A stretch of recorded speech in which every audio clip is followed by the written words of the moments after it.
Yos, balik lagi sama gua di channel Bermatin. Dan ya, pada kesempatan kali ini di hari Selasa teman-teman ya, akan saya update untuk Bitcoin dan juga Outlier ya. Kemarin itu ada yang komen di video saya yang kemarin dalam pembahasan Bitcoin dan juga Manta itu minta dibahas ya untuk Outlier. Jadi hari ini akan pembahasan Outlier. Sebelum-sebelumnya ada beberapa pembahasan juga untuk Quiff dan juga Floki ya, Bake juga ada, jadi bisa coba kalian tonton. Dan by the way, Manta udah old ya, ATH baru, tapi ATH ke bawahnya yang baru teman-teman ya. Jadi untuk Manta mungkin akan diupdate besok atau nanti sore ya, atau mungkin besok lah Manta ya. Baru kemarin dibahas juga, by the way udah 1,1 dolar something gitu ya, hampir ke 1 dolar Manta. Bagaimana teman-teman yang beli di 3 dolaran? Aman, mantal ya.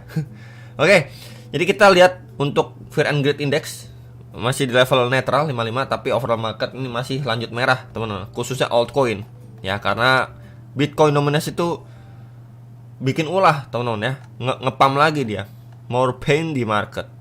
Dan kalau kita lihat untuk ETF flow-nya overall memang mayoritas dari institusi masih aktif melakukan penjualan. Cuman yang menariknya adalah dari Grayscale GBTC-nya ini perlahan jualnya makin dikurangi nih. Ya tadinya 61,5, 52, kemudian per tanggal 17 ini 3 doang, teman-teman. Ya 3 million US dollar. Makin dikurangin. Dan untuk BlackRock-nya dari tanggal 12, 13, 14 ini makin kecil. Nah, untuk rilis data di tanggal 17 mungkin agak siangan ya. Mungkin sekitar 1-2 jam lagi udah rilis datanya. Cuman memang overall market atau pelaku pasar khususnya institusi juga melakukan penjualan barang karena mereka ya kemungkinan besar kecewa ya, karena dari The Fed terakhir walaupun CPI-nya udah turun tapi masih belum cut rate. Ya itu yang ditunggu dari mereka sebenarnya gitu ya. Jadi hopefully apakah di bulan Juni, Agustus ya, apakah Juli atau Agustus mereka akan baru cut rate ya, hopefully teman-teman ya. Cuman itu yang kita bisa tunggu, ataupun ya momentum di market yang bisa bikin market hijau seperti data terakhir ya S1 dari ETF Ethereum. Kalau itu disetujui dan bisa berjalan ETF Ethereum-nya, mungkin market akan bergairah kembali ya sebelum adanya cut rate. Ya, jadi itulah beberapa faktor penentu yang bisa kita tunggu sebenarnya di market. Dan untuk liquidation heat map ya, kita bisa lihat bagian bawah di 64.900 dolar ini udah ke grab, kemudian mengalami pemantulan. Nah untuk sekarang per 3 harinya untuk bagian atas yang tebal ini ada di 67.400 dolar. Jadi masih possible untuk market going up lagi nih ke atas untuk testing lagi nih, atau sekedar grab likuiditas dan akhirnya nanti sideway. Ya jadi ini yang perlu dipantau untuk bagian bawah yang agak ya nggak terlalu tebal juga sebenarnya, itu di 64.080-an dolar. Nah untuk secara daily memang ketika kita lihat liquidation heat map ya, dia visit area bawahnya. Dan ya zonasi yang sebelumnya juga saya mention di video sebelumnya, ini terakhir kali saya mention juga, bahkan sering juga ya, zonasi yang belum saya ubah-ubah di box warna biru di sekitar 64.100-an sampai 64.700 dolar ini udah kehit ya. Tadi bikin tail candle sampai 64.500 dolar dan alhasil bikin tail candle. Kita bisa lihat sebelum-sebelumnya ketika dia visit dua area ini ya di sekitar 66.000, 64.000-an dolar, ini mayoritas bikin tail candle tuh. Ya bahkan terakhir kali tadi bikin tail candle. Jadi kalau misalkan dia closing ya besok pagi, berarti ya dia closing bahkan ya di atas area ini nih. Ya kita bisa lihat di atas area ini, berarti di atas 60 ya, let's say di atas 66.400 dolar lah, itu adanya indikasi cukup positif untuk Bitcoinnya. Tapi kalau misalkan dia closing masih di bawah area 65.600-an, masih ada indikasi dia perlahan turun lagi menghampiri 64.000 dolar kembali untuk si Bitcoinnya. Ya jadi so far dia masih udah lanjut turun dan hit area target. Tinggal kita lihat aja nanti reaksinya, dia mantul seberapa signifikan ya, atau memang dia sideways tapi perlahan turun ya. Ini adalah area kunci untuk Bitcoin saat ini, yang nanya area kuncinya. Dan overall secara time frame daily dan short termnya ini masih downtrend jelas banget ya, semenjak awal Juni sampai per hari ini nih jelas banget masih downtrend. Meanwhile kalau kita lihat secara time frame kecil seperti 1 jam, dia sebelumnya terbentuk sebuah channel, sudah breakdown duluan ya, grab likuiditas di swing low terakhirnya di sini ya, di box warna hijau ini di time frame 1 jam di sekitar 65.100 dolar, mantul signifikan bahkan testing nih sampai area atas tuh. Ya, area supply atas yang terakhir kali ini mendapatkan rejection strong. Dia pump sekedar retest aja, kemudian langsung reject kembali dan break low teman-teman. Ya, dari low sebelumnya tuh. Ya, bahkan sampai 64.500 dolar. Dan sekarang baru adanya reaksi pemantulan. Jadi untuk posisi saat ini adalah si Bitcoinnya untuk area terdekatnya ini saya markingin teman-teman ya, di area orange ini. Belum berubah, ini udah breakdown ya. Dan yap. Nah, dua area ini teman-teman.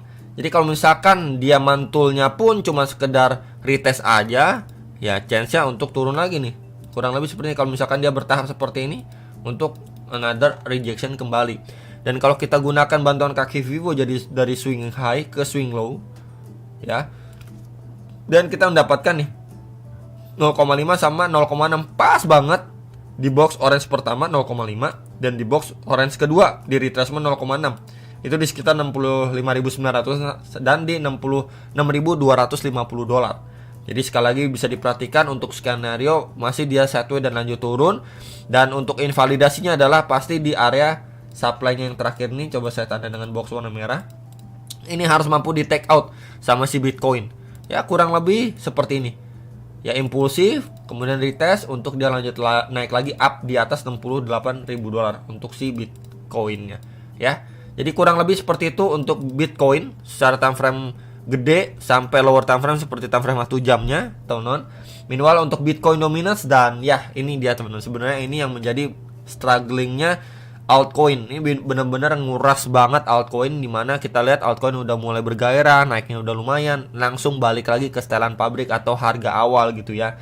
Karena kita bisa lihat juga di sini adanya chance dia masih bergerak di dalam sebuah channel ya, channel yang sangat besar secara daily time frame dan berpeluang visit bahkan sampai ke 57,5 sampai 58% box warna hijau ini. Ya, kenapa saya tandain box warna hijau itu? Karena secara weekly kita bisa lihat juga sebelumnya ini menjadi tahanan kuat.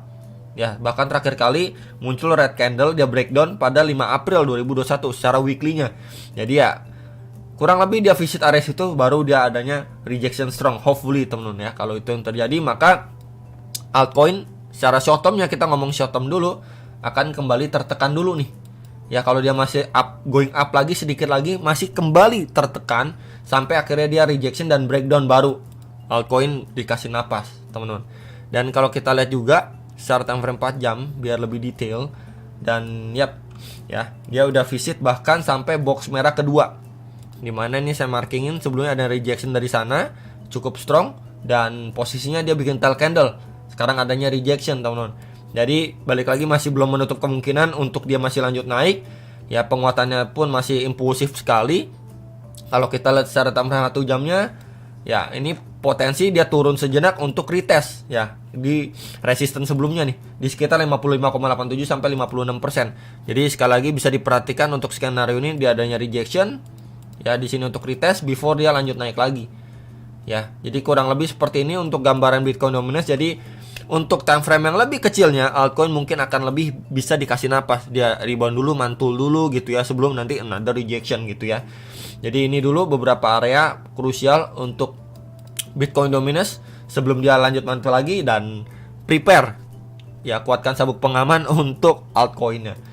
Nah, ini untuk alt layer ya, secara daily ya dia lanjut turun kurang lebih ya pergerakan lanjut turun ini sama seperti Manta gitu ya. Cuman outlier ini banyak yang bilang wah gimana nih dia lanjut turun keras dan lain sebagainya. Kalau kita lihat juga di area sini sebenarnya ya dia udah breakdown. Ini sebelumnya ini sempat menjadi retracement, naik signifikan ya, drop lagi sempat mantul kemudian dia breakdown teman-teman. Sempat di retest juga secara daily nih pada 12 Juni ya, sebelum dia lanjut turun lagi. Setelah breakdown pun dia turun berapa jauh teman-teman, coba kita ukur ya. Setelah dia breakdown ya 42% teman-teman setelah breakdown dari support kuatnya. Dan apakah yang nanyain next target berapa untuk outlier, kita bisa gunakan juga karena ada history walaupun nggak terlalu banyak ya pergerakan history sebelumnya dari harganya. Dan ya sekarang ini memang posisinya dia lagi retest terhadap Fibo atau retracement 1,2 di sekitar di sekitar 0,179 dolar. Ya, jadi ini memang area yang dia lagi di testing ya sama outlier. So kalau itu jebol ya kita lihat berdasarkan Fibo, nextnya lagi biasanya di Fibo atau retracement 1,6, tapi ya hopefully tidak sedalam itulah teman-teman ya turunnya. Ini bahkan sampai 0,038 dolar. Apakah outlier sampai turun sedalam ini ya? Jadi kalau misalkan kita lihat juga sebelum ini kurang lebih sama juga ya. Di sini adanya tahanan, ya adanya support, and then dia udah rejection dari dia naik-naik bertahap ya, bergerak dalam sebuah channel atau rising wedge juga kita bisa bilang. And then waktu dia breakdown, kita bisa lihat juga di sini terbentuk yang namanya falling wedge ya, atau channel juga bisa. Dia breakout ya, posisinya pun retest. Cakep banget di sini retestnya. Tuh ya. Dia breakout, retest, malah breakdown langsung kenceng banget, teman-teman. Ya, jadi kalau misalkan dari area sini kita belum menemukan contoh daily-nya seperti bullish engulfing atau beberapa indikasi untuk dari reversal, slowing down gitu ya, masih possible dia terjun payung. Ya, terjun payung sedalam-dalamnya ya, ngejar retracement 1,6 nih di sekitar 0,038 dolar untuk outlier ya. Jadi sekali lagi bisa diperhatikan, atau memang dari area sini karena tadi adanya chance untuk Bitcoin Anonymous turun dulu sebelum lanjut naik gitu ya. Ya mungkin dari area sini dia adanya pemantulan dulu sebentar, coba. Nah, dari sini mungkin dia mantul dulu gitu ya, sebelum nanti bikin wick nakal, tail candle, adanya V-shape recovery, dan seperti ini baru adanya indikasi awal untuk dari rebound, teman-teman. Yang penting kita harus lihat dulu adanya V-shape recovery, kemudian waktu retestnya kuat, dan ya itu bisa dimanfaatkan kembali untuk outlier. Kurang lebih seperti ini ya yang perlu kita lihat untuk di outlier. Meanwhile kalau misalkan kita lihat secara time frame 1 jamnya seperti apa, dan ya 1 jam ini turun baru banget ya, keras banget teman-teman.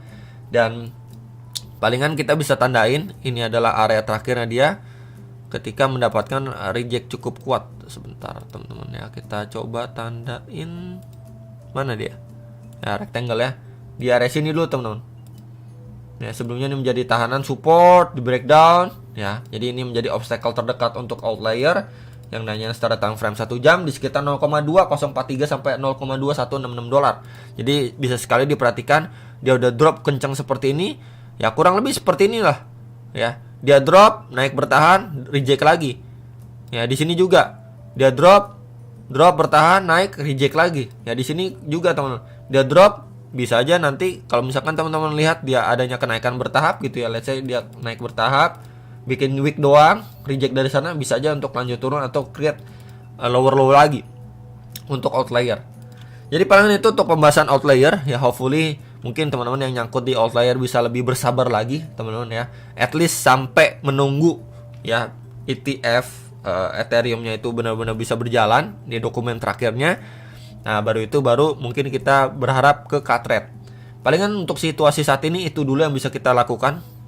Tinggal kita menunggu, lebih sabar lagi sedikit lagi, teman-teman. Waktunya sedikit lagi. Kita lihat juga untuk Bitcoin Dominance juga kalau secara daily ini sedikit lagi naik sekali lagi ya.